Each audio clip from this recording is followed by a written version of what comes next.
जय हिंद साथियों, नमस्कार। स्वागत है आप सभी का आपके अपने YouTube चैनल स्टडी वेंचर्स पर। दोस्तों, ये वीडियो आपका BSTC एग्ज़ाम 2024 के ऊपर होने वाला है और आज आपका 29 जून है और कल आपका BSTC का एग्ज़ाम है। काफ़ी महत्वपूर्ण सेशन आज का रहने वाला है। ये आपका विशेषकर वीडियो टीचिंग एप्टीट्यूड क्लासेस मतलब शिक्षण अभिरुचि के टॉप 50 क्वेश्चन में आपके लिए लेके आया हूँ। ये प्रश्न आपके लिए कल के एग्ज़ाम के लिए काफ़ी फ़ायदेमंद रहने वाले हैं। कल के एग्ज़ाम में इससे बहुत सारे प्रश्न हैं इस वीडियो से मिलने वाले हैं, तो इस वीडियो को पूरा देखना। चैनल पर नए हैं तो चैनल को सब्सक्राइब करना। आज का पहला क्वेश्चन देखो, स्क्रीन पर पूछा गया है। प्रश्न है आपका, पूछा गया है एक शिक्षक का निजी जीवन कैसा होना चाहिए। एक शिक्षक का निजी जीवन कैसा होना चाहिए। देखो, एक शिक्षक का निजी जीवन कैसा होना चाहिए, आप सभी को मैं करेक्ट आंसर बताने की कोशिश करूंगा और आप सभी वीडियो को ध्यान से पूरा देखना, ठीक है। इसका राइट हो जाएगा साथियों। आप भी अपने कमेंट सेक्शन में आंसर बताते रहना, ठीक है। तो आपका राइट हो जाएगा पद की गरिमा के अनुरूप होना चाहिए। जी विद्यार्थियों, एक शिक्षक का निजी जीवन कैसा होना चाहिए, उसके पद की जो गरिमा है उसके अनुरूप होना चाहिए। तो आपका राइट हो जाएगा विद्यार्थियों ए, ठीक है। इसी तरह क्वेश्चन आपका 2 पूछा गया, काफी महत्वपूर्ण प्रश्न पूछा जाता है कि शिक्षण अभिरुचि का एक महत्वपूर्ण पहलू यह भी है। जी विद्यार्थियों, शिक्षण अभिरुचि का एक महत्वपूर्ण पहलू क्या है, इसमें 4 ऑप्शन दे रखे हैं, आप सभी को बताना है इसका एक महत्वपूर्ण पहलू क्या हो जाएगा। जी साथियों, इसमें आपका राइट हो जाएगा छात्रों की क्रियाशीलता पर अंकुश लगाने की क्षमता। जी, काफी महत्वपूर्ण प्रश्न है कि शिक्षण अभिरुचि का एक महत्वपूर्ण पहलू क्या है, तो वो हो जाएगा छात्रों की जो क्रियाशीलता पर अंकुश लगाने की क्षमता। ये एक महत्वपूर्ण पहलू हो जाएगा, ठीक है। तो आपका बी करेक्ट हो जाएगा साथियों, बी करेक्ट, बी लॉक कर दिया जाएगा, ठीक है। इसी तरह आपका क्वेश्चन 3 पूछा जाता है, काफी महत्वपूर्ण प्रश्न है। पूछा गया है आपसे, देखो चैनल पर नए तो चैनल को सब्सक्राइब करना सभी विद्यार्थी। देखो, आपका एग्जाम कल है और आप सभी को मेरी ओर से ढेर सारी बधाई, शुभकामनाएं। आप अच्छे से एग्जाम दो, ठीक है। चैनल पर नए तो चैनल को सब्सक्राइब जरूर करना, ठीक है। तीसरा प्रश्न पूछा जाता है, छात्रों में वैज्ञानिक दृष्टिकोण उत्पन्न किया जा सकता है। जी विद्यार्थियों, छात्रों के अंदर जो वैज्ञानिक दृष्टिकोण उत्पन्न किया जा सकता है, कैसे, वो बताना है। देखो, वो हो जाएगा आपका बी राइट हो जाएगा। कैसे? ये तर्क संगत विचारों के प्रस्तुतिकरण द्वारा छात्रों में वैज्ञानिक दृष्टिकोण उत्पन्न किया जा सकता है, ठीक है। तो आपका बी नंबर का ऑप्शन राइट हो जाएगा। सभी विद्यार्थी लॉक करेंगे ऑप्शन नंबर बी, ठीक है। छात्रों में वैज्ञानिक दृष्टिकोण उत्पन्न किया जा सकता है, तो कैसे?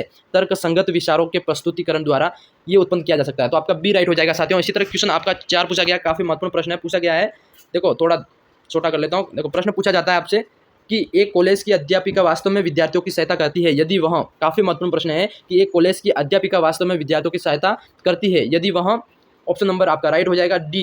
क्या हो जाएगा? देखो, विद्यार्थियों को प्रश्न पूछने के लिए प्रोत्साहित करती है। जी, तो विद्यार्थियों को प्रश्न पूछने के लिए प्रोत्साहित करती है, तब वो अध्यापिका विद्यार्थियों की सहायता करती है, ठीक है। तो आपका ऑप्शन नंबर डी राइट हो जाएगा साथियों। क्वेश्चन आपका पूछा गया है अगला, क्वेश्चन 5 पूछा जाता है। देखो, काफी महत्वपूर्ण प्रश्न है।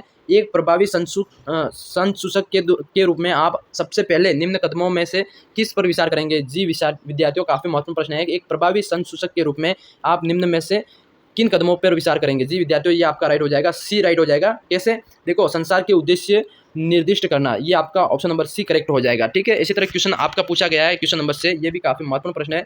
इसको पढ़ते हैं। देखो, पूछा गया है कक्षा शिक्षण के दौरान आप छात्रों से कैसे प्रश्न पूछेंगे। देखो, कक्षा में आप शिक्षण मतलब पढ़ाते समय छात्रों से कैसे प्रश्न पूछेंगे। जी विद्यार्थियों, बताओगे पहले पढ़ाए गए पाठ से संबंधित, देखो पहले पढ़ाए गए आपने अगले दिन पढ़ाए वो पाठ का पूछेंगे और उस पाठ से संबंधित जो उस समय पढ़ाया जा रहा है। देखो, वर्तमान में जो आप उस टाइम सेशन पढ़ा रहे हो तो उसके रिलेटेड भी प्रश्न पूछोगे, ऑप्शन नंबर सी हो जाएगा। हालांकि पूर्ण ज्ञान से संबंधित भी आप उससे वार्तालाप करोगे, ऑप्शन नंबर डी आपका हो जाएगा उपरोक्त सभी। तो आपका डी करेक्ट हो जाएगा, ये सभी सवाल आप उनसे पूछेंगे, ठीक है। इसी तरह क्वेश्चन आपका 7 पूछा जाता है, काफी महत्वपूर्ण प्रश्न है विद्यार्थियों, ध्यान से पढ़ना। पूछा गया है आपसे, देखो आप स्कूल के बाहर अपने किसी छात्र से किस प्रकार से व्यवहार करेंगे। देखो, आप स्कूल के बाहर हैं और आपका कोई छात्र मिल जाता है आपको, तो उसके साथ आप कैसा व्यवहार करेंगे। जी, आप एक टीचर है तो कैसा व्यवहार करेंगे। जी, आपका राइट हो जाएगा बहुत गंभीर होकर। जी विद्यार्थियों, बहुत गंभीर होकर उससे उनके साथ व्यवहार करेंगे। अजनबी की तरह व्यवहार नहीं कर सकते और उससे बात करना पसंद नहीं करेंगे, ये भी गलत है। मित्रों की तरह नहीं, तो बहुत गंभीर होकर आपका वहाँ पे वार्तालाप करना बहुत जरूरी होगा, ठीक है। तो ऑप्शन नंबर सी करेक्ट हो जाएगा। क्वेश्चन आपका 8 पूछा गया, काफी महत्वपूर्ण प्रश्न है विद्यार्थियों। देखो, इस तरह के क्वेश्चन आपको एग्जाम में मिलेंगे देखने को।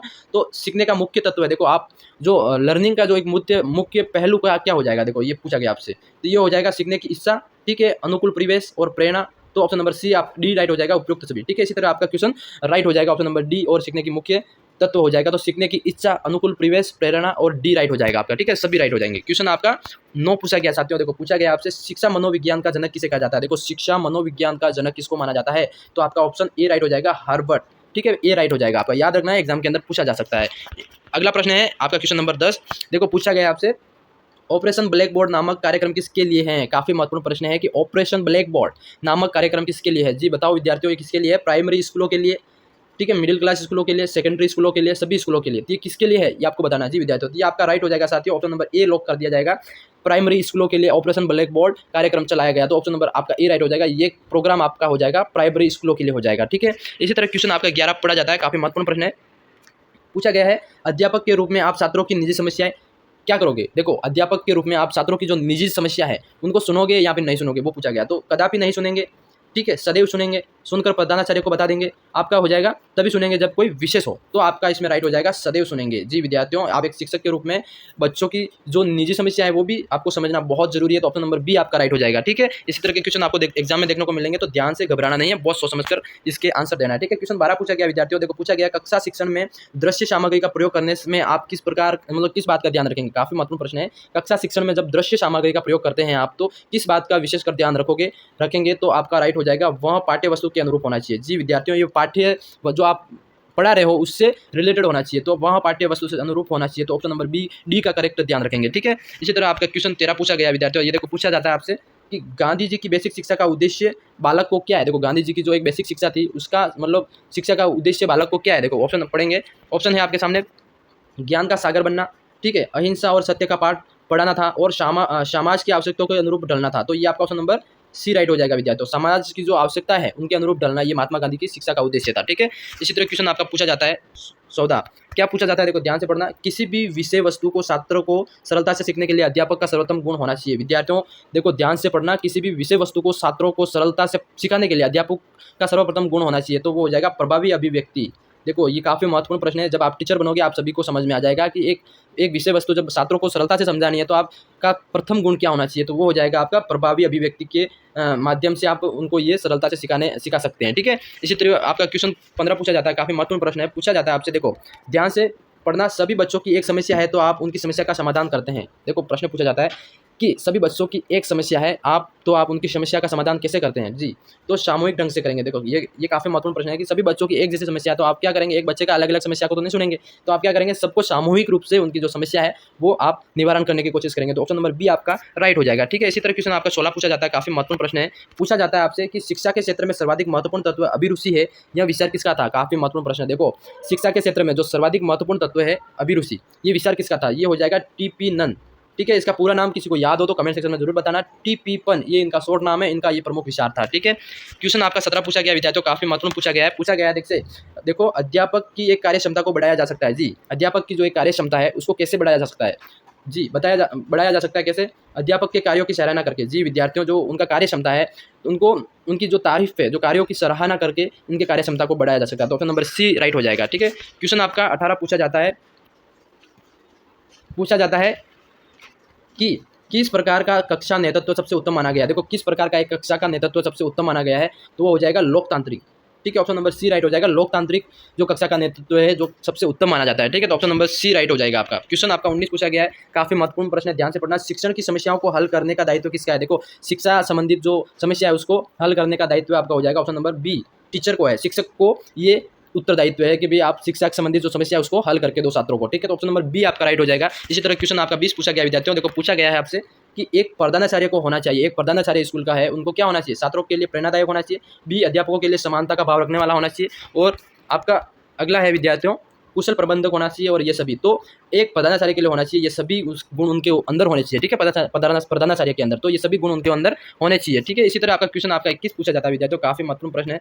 पूछा जाता है कि शिक्षा तभी सार्थक होगी जब, देखो ऑप्शन दे रखे हैं, शिक्षा तभी सार्थक होगी जब पाठ्यक्रम केंद्रित हो, छात्र केंद्रित हो, रोजगार केंद्रित हो, समाज केंद्रित हो। तो समाज और रोजगार से तो कोई लेना देना नहीं है भाई, तो छात्र केंद्रित हो तभी ये शिक्षा सार्थक हो जाएगी। तो ऑप्शन नंबर बी लॉक हो जाएगा, बी राइट हो जाएगा आप सभी का। ठीक है, क्वेश्चन आपका 22 पूछा जाता है, काफी महत्वपूर्ण प्रश्न है। पूछा गया आपसे कि प्रधानाचार्य अपने अध्यापकों से आशा करता है, देखो एक प्रधानाचार्य विद्यालय का वो अपने अध्यापकों से क्या आशा करता है, तो वो करता है समर्पण एवं निष्ठा की। देखो, समर्पण एवं निष्ठा की, दूसरा हो जाएगा आज्ञा पालन भाव की, तीसरा आपका हो गया योग्यता एवं ज्ञान की, और डी आपका ये सब सभी। तो ये तीनों गुण प्रधानाचार्य अपने अध्यापकों से आशा करता है, तो ऑप्शन नंबर डी आपका लॉक हो जाएगा, राइट डी हो जाएगा। ठीक है, इसी तरह क्वेश्चन आपका पूछा जाता है विद्यार्थियों, पूछा कौन सा 23 प्रश्न पूछा गया है। पूछा जाता है आपसे, ध्यान से पढ़ना, आजकल के आवासीय स्कूलों की पूरी तरह भारतीय पद्धति के स्कूल थे। देखो, आजकल के जो आवासीय स्कूलों की तरह भारतीय पद्धति के स्कूल थे वो हो जाएंगे आपके गुरुकुल। प्रथम पुराने जमाने में जो गुरुकुल चला करते थे वो जो भारतीय पद्धति के स्कूल थे। ठीक है, तो ऑप्शन नंबर सी आपका लॉक कर दिया जाएगा। इसी तरह क्वेश्चन आपका पूछा जाता है विद्यार्थियों, क्वेश्चन 24 पूछा जाता है कि ग्रामीण अंचलों में बच्चों के स्कूल से भागने तथा पढ़ाई छोड़ने का कारण क्या था। देखो ग्रामीण जो परिवेश है वहाँ पे आज भी बच्चे पढ़ाई छोड़ देते हैं, स्कूल से भाग जाते हैं, उसका मुख्य कारण क्या हो सकता है जी विद्यार्थियों? पढ़ाई छोड़ने का और स्कूल से भागने का कारण क्या है? तो ऑप्शन पढ़ेंगे। देखो ऑप्शन में बताया गया है क्या क्या कारण हो सकते हैं। देखो स्कूल का नीरस वातावरण, छात्रों की बाल श्रमिक बनने की लालसा, छात्रों का अध्यापक से डरना और ये सभी। तो विद्यार्थियों विशेषकर इसका मुख्य कारण हो जाएगा स्कूल का नीरस वातावरण, मतलब स्कूल का जो वातावरण है बिल्कुल पढ़ाई जैसा नहीं है, तो वहाँ का बच्चा वहाँ से पढ़ाई छोड़कर भाग जाता है। तो ऑप्शन नंबर ए लॉक हो जाएगा। विशेषकर देखा जाए तो आपका ई राइट हो जाएगा। ठीक है, आपका इसमें डी राइट नहीं है विद्यार्थियों। ठीक है, ध्यान से पढ़ना प्रश्न है। पूछा गया अगला प्रश्न है, ये भी काफी महत्वपूर्ण प्रश्न है। पूछा गया आपसे, ध्यान से पढ़ना। देखो प्रश्न पूछा गया आपसे कि बच्चों के लिए सबसे उत्तम शिक्षक वह है जो स्वयं बालक जैसा हो। यह कथन किसका है? काफी महत्वपूर्ण प्रश्न है कि बच्चों के लिए सबसे उत्तम शिक्षक वो होना चाहिए जो बालक जैसा हो। ये कथन किसने कहा था? ये हो जाएगा मैकेन। ऑप्शन नंबर ए राइट हो जाएगा। मैकेन ने कहा था कि एक शिक्षक बच्चों जैसा होना चाहिए और बालक स्वयं बालक जैसा होना चाहिए, तभी वो बच्चों से कौन रिलेटेड कर पाएगा। तो ऑप्शन नंबर ए आपका मैकेन द्वारा कहा गया था ये कथन। ठीक है, ध्यान में रखना, आपको एग्जाम में पूछा जा सकता है। अगला प्रश्न है क्वेश्चन नंबर 26। शिक्षक को कक्षा शिक्षण के दौरान इस बात का पूरा ध्यान रखना चाहिए। देखो शिक्षक को कक्षा शिक्षण के दौरान इस बात का पूरा ध्यान रखना चाहिए। कौन सी बात है भाई? छात्र प्रसन्नतापूर्वक पढ़े, पाठ पढ़ाने का कार्य पीरियड के समय पूरा हो जाए। देखो पाठ पढ़ाने का जो कार्य है उनका एक पीरियड आता है, उन पीरियड के दौरान पूरा होना चाहिए। अगला हो जाएगा विद्यार्थियों पाठ के उद्देश्य पूर्ण होने चाहिए। ठीक है, जो पाठ पढ़ा रहे हैं उसका उद्देश्य क्या वो बच्चों तक पहुंचना चाहिए और कोई छात्र इधर उधर ना देखे। तो इन सभी बातों को समझते हुए इसका ऑप्शन नंबर सी राइट हो जाएगा विद्यार्थियों। देखो पाठ के जो उद्देश्य पूर्ण होने चाहिए, इसलिए ये टीचर को कक्षा शिक्षण के दौरान ये बातें विशेषकर ध्यान रखनी है कि पाठ के उद्देश्य पूर्ण होने चाहिए। ठीक है, तो ऑप्शन नंबर आपका सी लॉक कर दिया जाएगा, राइट हो जाएगा। इसी तरह क्वेश्चन आपका पूछा जाता है 27।